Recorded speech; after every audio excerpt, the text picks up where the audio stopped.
Hallelujah. Malanga ke bagcwele mandithathe ithuba ngokusithoba okhulu ke ndibulise nam utata umongameli walapha ekhaya, ndibulise ke umama umongameli, ndibulise ke ngokhethekileyo nam ke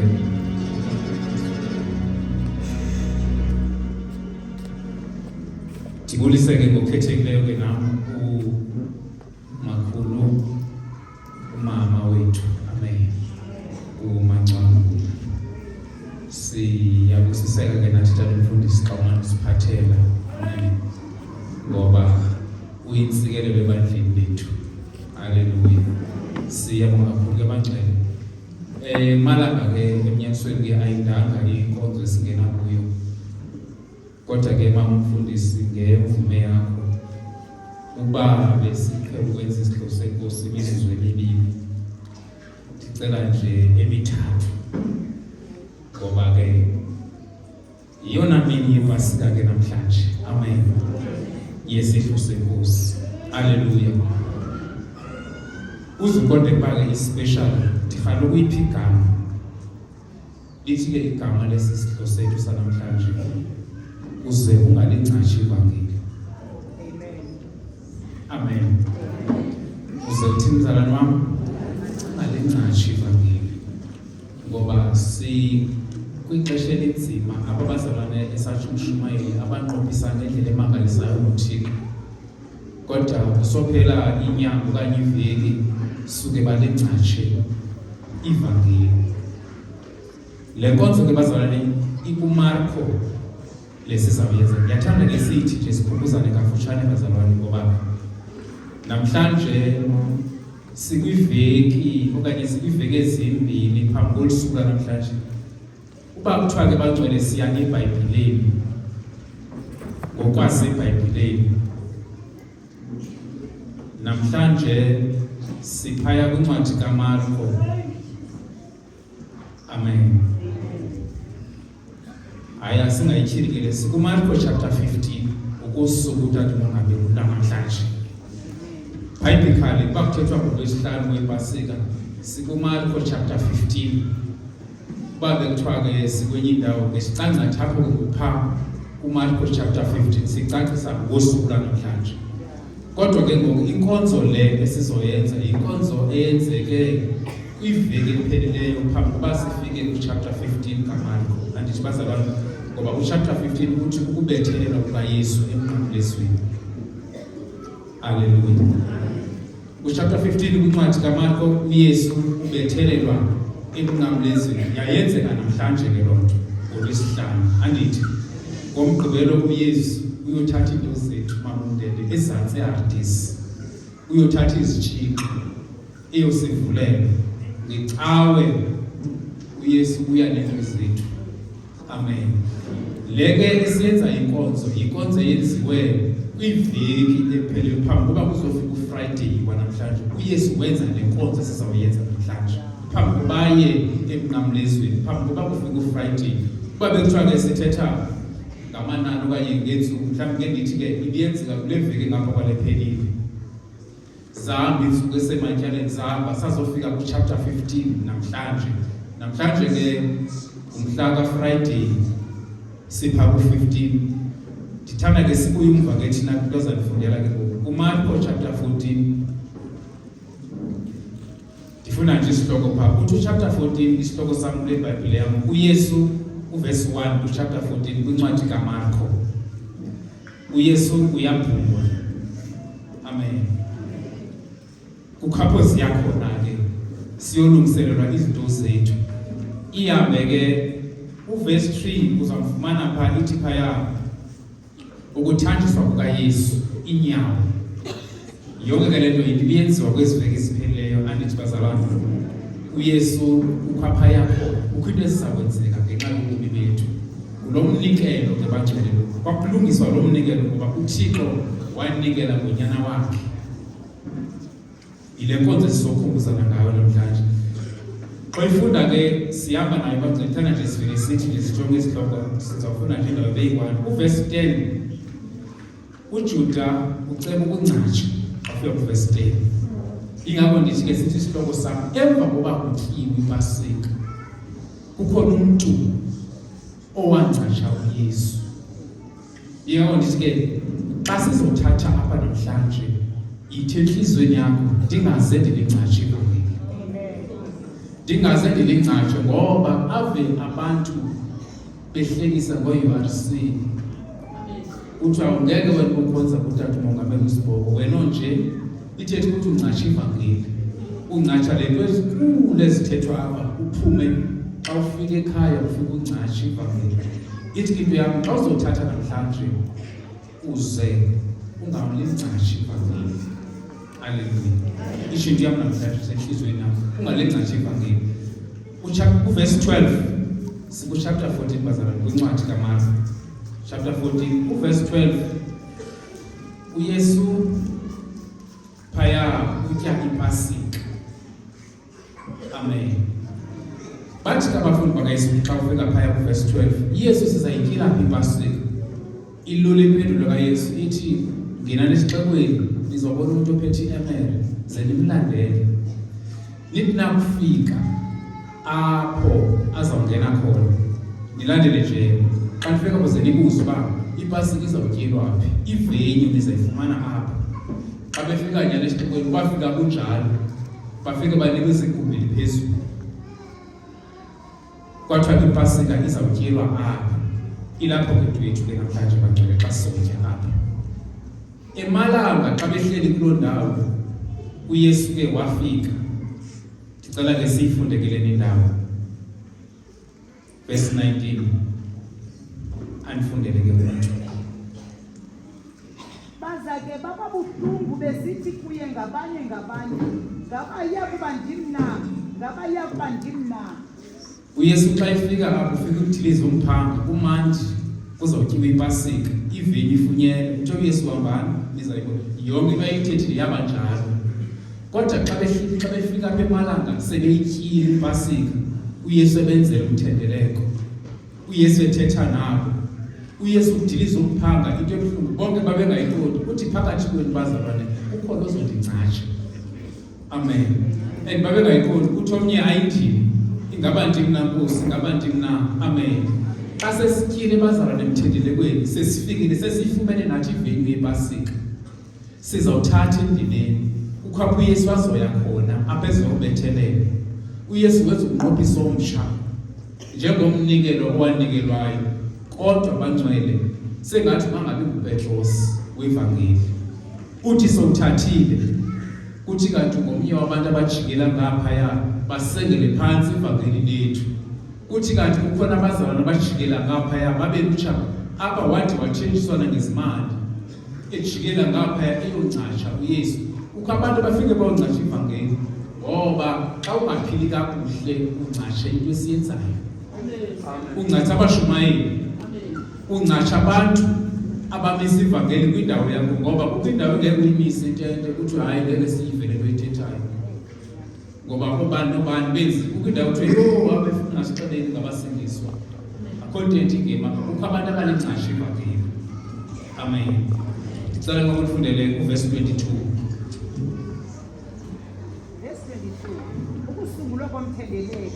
Ukusungulwa komthendeleko. Yes. Xa besitya uYesu wathatha isonka wabulela wasiqhekeza wabanika wathi thathani nitye ngumzimba wam lo. Xa besitya ke uYesu wenza le nkonzo uthi ke ukhona ozondincatsha. Isiphathi phambili bababuhlungu babebengayiqondi uba hayi sesiyabeka ngapha babesithi uYesu izoba njalo. Ingakho ndithi ke mzalwane wam yiba nomthandazo ungalincashi ivangeli likaYesu. Xa ke uYesu eyenza le nkonzo uyenza kanje kumele nabafikayo neendwendwe bayazi ukuthi ke uYesu wenza le nto ke mama ndicela uyiphinde kuverse 22 up to 26. Xa besitya uYesu wathatha isonka wabulela wasiqhekeza wabanika. uYesu wathatha isonka nasi isonka sesikhona sesiqhekeziwe phambi kwethu wabanika wathi thathani nitye ngumzimba wam lo. Wathatha nendebe wabulela wabanika basela kuyo bonke. Wathi ke kubo ligazi lam eli elitywina umnqophiso eliphalazwa ngenxa yabaninzi. Ligazi lam eli elitywina umnqophiso omtsha. Amen.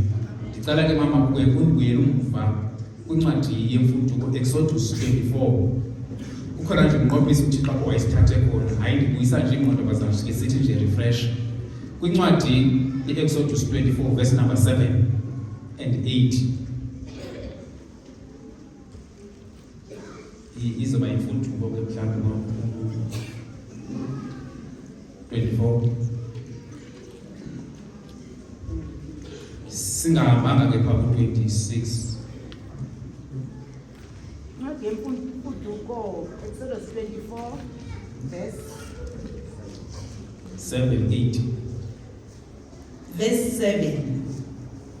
Ngoku ke wathatha umqulu ekubhalwe kuwo imiqathango yomnqophiso kaDikhoyo wafundela amaSirayeli. Ke wona aphendula athi, siya kumthobela uDikhoyo sikwenze konke asiyalela bona. Ke kaloku uMoses wathatha elagazi lalisesityeni wafefa ngalo abantu esithi, eligazi litywina umnqophiso awenze nani uDikhoyo mhla waninika le miyalelo. uMoses, uAaron, uNadabi noAbihu kunye nama-70 amadoda amakhulu benyuka intaba baza bambona uThixo kaSirayeli. Inyawo zakhe zaziphezu komgangatho welitye elibuglasirha. Amen ke mathi uyigqibile. Bendifuna ke bangcwele sithathe siqhathanise ezi vesi zombini. Incwadi kaExodus chapter 14 uverse number 8. Sibuye sise kwincwadi kaMarko igazi likaYesu. Xa isithetha umongameli uThixo wethu wanikela. Amen. Ithetha ukuthi kwakukhona igazi. uMoses wathatha igazi lezimvu seyibabazalwane kwaxhelwa elalisesityeni wafefa ngalo. Mhlawumbe bezibophelele basawuyenza into othi masiyenze. Wathatha igazi lokuthi eli gazi lelomnqophiso lokuba ngoku ndizohamba nani nizawuzenza into othi makazenze. Kwasho ukuthi ke ngoku uJesu wangena endaweni sayibona abagcwele umsebenzi ongaka. Kwaphunyuzwa igazi loMoses ababelithatha bona kufuneka kuxheliwe esibingelelweni kwathiwa ngoku zaphumla iinkomo. Ungayicule kwincwadi lento. Amen. Yingakho siye simangale xa sibona abazalwana abathatha esibingelelweni sikaThixo besayothatha emagazini ebhokhwe ekwakufefa ngalo koMoses engekafiki uJesu. Ithetha ukuthi loo nto umncatshile uJesu ngoba eli gazi lomnqophiso. Xa ufunda kuvesi apha leli vesi uthetha ngomnqophiso omtsha. Umnqophiso kaMoses egazi lasityeni lezimvu. Kukhona kwaNew Testament igazi likaJesu othi ngoku ndizoba ngumhlabelo omnye. Sibe sigqibile namhlanje sithi ngegazi likaYesu linye alikho elinye ke bazalwane. And xa uthatha umzali wam phuma emasikweni usindisiwe ayilochuku ngoba le nto ingcathi uYesu wakho and le nto izawuxabanisa noThixo ngoba yazi ukuthi umuntu unikele ifana umuntu ozumnikelela imoto tathi mongameli udibane ngomso ihamba ngeenyawo. Ndikunikelele isihlangu ndisincamile sisinye 1 ndikunike ndithi mzali wam hamba nasihla ngomso ndidibane nawe uhamba ngeenyawo. Uva kanjani lo muntu wanikelayo? Ufana noThixo ke bazalwane ngoba wancama unyana wakhe ephumza ibhokhwe amagazi ngoba kukho abantu bengazukwazi uba nemali zokuba wayeyazi uba kukho ixesha apho ibhokhwe zizawuthengwa, kukho ixesha apho iinkukhu zizawuthengwa. Abantu ke ngoku bazawuhlaba bahlabe bazazithatha abantu imali zeenkomo. uYesu eGibhithe wathi mandibe ngumhlabelo omnye ndibe ligazi labo bonke. Yingako uThixo kavele inhliziyo yakhe ibe mnyama xa ibona abantu bethi partake emagazini ezimvu zemihlabelo ngoba wanikela waxhonywa laba linye igazi lakhe. Sonke sisubscribe kwelo gazi, singena kwelo gazi, siphiliswa kwelo gazi. Amen. Sikhula kwelo gazi sithi igazi lakho Yesu malisiphilise, igazi lakho Yesu malisixolele. Amen. Linye xa senza umnqophiso ke bazalwane sathatha awukwazi ukuthatha endibeni kaThixo uphinde uyothatha endibeni yezithixo. Yile nto egulisa abazalwane bagabe i-conference ne-conference ngoba benza into yangeyansini and bayamqumbisa uThixo wabo owanikela ngonyana wakhe athi sekenikele uphinde uyothatha esibingelelweni Yendizithanda inkosi ngamanye amaxesha aba bazalwane. Kangibabona kuye kuthiwe xa beye kwezi zingcwaba ayandithi mayibe njalo. Kodwa abazalwane baseGoli nethi nje mandifake ibhokhanyana apha endlini. Khona zabhokho ezikhapha ibhokisi xa kufika ibhokisi ekuseni. Zithi inkosi zam asisatyiwa kulo mngcwabo. Ngoba kukhona into emdaka ebingelelweyo. Andizukwazi negrave yayo nengeyo yayo. Vele siyambeni siyotya edolophini. Sigoduke siphatshe imilomo. Siyibona abazalwane. Iyabaculukisa ngoba kukhona into emdaka. Ngoba le bhokho ethethelayo izohamba iyohlatywa. Ngoba bona banento ethi sahlatya bazalwane soze ngoba siyathatha endebeni kaThixo. Ndizawuxabisa nothixo ukuthatha kule ndebe kanti legazi leebhokhwe ezithethelweyo usathatha ngoba kukho lo mnqophiso ka-Exodus 24 wenziwa sedlula kulo mnqophiso sangena kule fundo kwamfundisi ke verse 25 and 26 sivale ke mama verse 10 22 23 siphela 26 25 ndithi kuni inene andiyikuphindanisele kwincindi yomdiliya kude kube yilo mini ndiyisela. Iphinde kumama 22 siva 22 xa besitya uYesu wathatha isonka wabulela wasiqhekeza wabanika wathi thathani nitye ngumzimba wam lo. Wathatha nendebe wabulela wabanika basela kuyo bonke wathi ke kubo ligazi lam eli elitywina umnqophiso eliphalaza ngenxa yabaninzi. Elitywina umnqophiso sibambe lo ndawo ele kulo ndawo bangcwele. Amen. Sinomnqophiso ke bangcwele omtshaka Yesu. Umnqophiso kaMoses igazi lalisisityeni okwafeva ngalo ledlule lo xesha. UThixo wethu wanikela ngonyana wakhe makabe ligazi wopha ethi incwadi kaIsaya 59 ngemivimbo yakhe saphiliswa. Sikleme lo gazi ke bangcwele. Lelo gazi ke bangcwele xa sithatha ke apha masikhumbule ukuthi namhlanje ngoLwesihlanu ukhona umuntu owanikelwayo. Namhlanje ngoLwesihlanu kukho umnikelo special ebekuthethwa ngayo apha kuDade Mongameli. Kukho igift esayiphiwayo singenzanga nto. Yile izonikelwa namhlanje. Ingathi ndiyambona namhlanje malanga noba iphakofo ethwele inyuku eGolgotha ethwele sindwa ngenxa yami nawe. Ingakho bazalwane bosizwe kumele senyanyiso. And xa uyazi ndiye ndithi mna yaza nangxaki nabazalwane namazwi asixhenxe. Ngoba akhumbuza abazalwane into enkulu esayenziwayo. Uthi dlwe uthi uyibone uba hey nyani bazalwane mkhulu umsebenzi owenziwe eCalvary. Ingakho ndithi ke xa sithatha namhlanje ake siyilande bazalwane sicacela ukuthi namhlanje kukho umnikelo esawunikelwayo omkhulu. Zatsho zaphumula ibhokhwe zatsho zaphumula inkomo. Yeke babantu besacikitha inkomo babezithetha ngezithi nansi imvana eCalvary. Yini bantu bakaThixo nanku umnikelo namnikwa uThixo sezulwini wancama wabethela. Namhlanje xa litshona ilanga ke bangcwele kukho into ozawuxhonywa. Amen.